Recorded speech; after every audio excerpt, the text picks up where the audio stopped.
একজন অমুসলিম ভাই আছেন। আপনি কি অমুসলিম? হ্যাঁ ভাই, আপনার প্রশ্ন করুন। হ্যাঁ। আসসালামু আলাইকুম ভাই জাকির, ওয়ালাইকুম এবং আসসালাম রহমতুল্লাহ। শুভ সন্ধ্যা আমার ইসলামী ভাইদের এবং অন্য ধর্মের ভাইদেরও।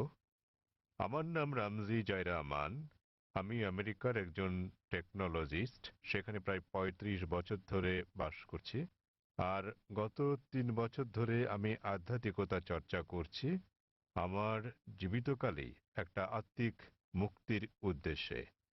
আমি কোরআন শরীফ পড়েছি। আমার একজন বন্ধু আছে, বলতে পারেন আজীবনের বন্ধু। গত ৪৫ বছর ধরে সে একজন খাঁটি মুসলমান। আমার প্রশ্ন হচ্ছে, প্রথমে আমাকে একটি কথা বলতে দিন, তারপর আমি আমার প্রশ্নটি করব। আমরা যখন কিছু বুঝতে চাই, হোক সেটি ধর্ম নিরপেক্ষ অথবা ধর্মীয়, আমরা বই পড়ে সেটি জানি, কিন্তু যখন আমরা বইটি পড়ি আমরা সেটা বুঝে বুঝেই পড়ি। তাই যদি হয়, তাহলে কেন প্রায় ১ ঘন্টা ধরে আপনার ছেলে বক্তৃতা করেছিল কোরআন বুঝে পড়ার বিষয়ে, বিশেষত সৌদি আরবের ভাষা আরবি ভাষার বিষয়ে? কেননা আমি যা অনুভব করি এবং চর্চা করি যে কোরআন ভাষার অনেক ঊর্ধ্বে, তো প্রত্যেক মুসলমানের আরবি ভাষা শিখতে হবে।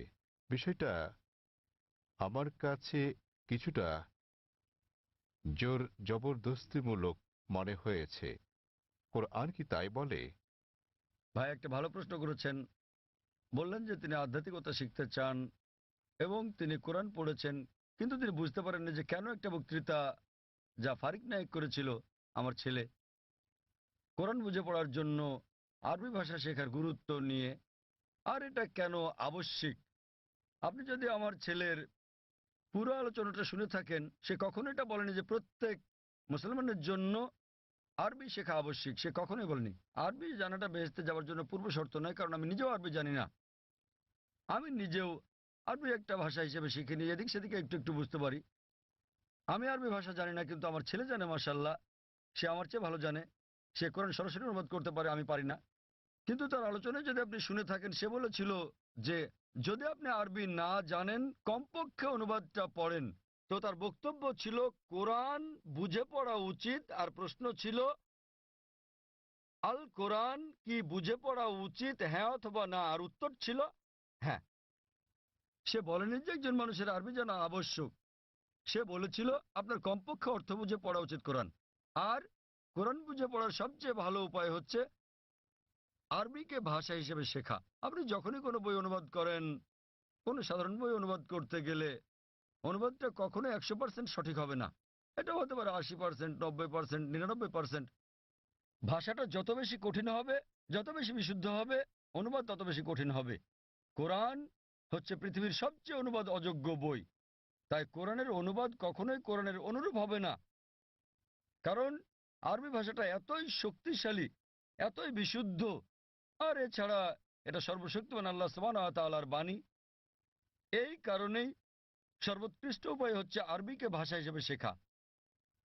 দ্বিতীয়ত, আপনি যদি আরবি ভাষা না জানেন, তাহলে সে বলেছিল যে ভাষাটা ভালো জানেন সেই ভাষায় অনুবাদটা পড়েন। আপনি ইংরেজি জানলে ইংরেজিতে পড়ুন, তামিল জানলে তামিলে পড়ুন, হিন্দি জানলে হিন্দিতে, বাংলায় জানলে বাংলায় কোরআনের অনুবাদ পড়ুন। সে যা বলেছিল তার মূল বক্তব্য ছিল কোরআন পড়ুন অর্থ সহকারে।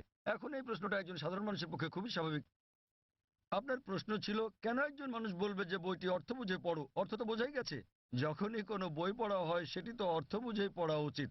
কিন্তু আপনি বুঝতে পারেননি যে মুসলিম সম্প্রদায়ের মধ্যে দুঃখজনকভাবে, যেমনটা আমার ছেলে বলেছে, যে শতকরা ৮০ ভাগেরও বেশি মুসলমান আরব নন এবং তারা আরবি ভাষা জানেন না। এখানে নবীর একটা হাদিস আছে, তিনি বলেছেন যদি তোমরা কোরআন তেলাওয়াত করো তো সব পাবে। সেই কারণে বেশিরভাগ মুসলিম যখন কোরআন পড়ে তারা আরবিতেই পড়ে, কিন্তু তার অর্থটা বোঝে না। তাই এটা পৃথিবীর সবচেয়ে বেশিবার পড়া বই, কিন্তু একই সাথে অর্থ না বুঝে সবচেয়ে বেশিবার পড়া বই ওটি। তো আমার ছেলে বলেছিল আরবি অংশটা পড়ার পরে যা বেশিরভাগ অমুসলিমই বোঝেন না, অন্তত সেই অংশের অনুবাদটা পড়েন সেই ভাষায়, যে ভাষাটা আপনি ভালো বোঝেন। সে জোর দিচ্ছিল যে কোরআন নির্দেশনামূলক গ্রন্থ, এটি সর্বশক্তিমান আল্লাহর গ্রন্থ। সে সকল মুসলমানকে অনুরোধ করেছে যে আরবিটা পড়ার পাশাপাশি অনুবাদটাও পড়েন, যার স্থান দ্বিতীয়। কিন্তু সবচেয়ে ভালো আরবিকে একটি ভাষা হিসেবে শেখা। কেননা আপনি যদি আরবি জানেন এবং শুদ্ধ ভাষা জানেন, যা আমরা আমাদের স্কুলে শেখাই, ইসলামিক ইন্টারন্যাশনাল স্কুল বোম্বে এবং ইসলামিক ইন্টারন্যাশনাল স্কুল চেন্নাইতে, তাহলে সংযোগ সূত্র পেয়ে যাবেন এবং কোরআনের অর্থ বোঝাটা আরো ভালোভাবে হবে। আশা করি উত্তরটা পেয়েছেন। ধন্যবাদ। সেখানে কি কোনো অমুসলিম ভাই আছেন? হ্যাঁ, হ্যাঁ ভাই, আপনার প্রশ্নটি করুন।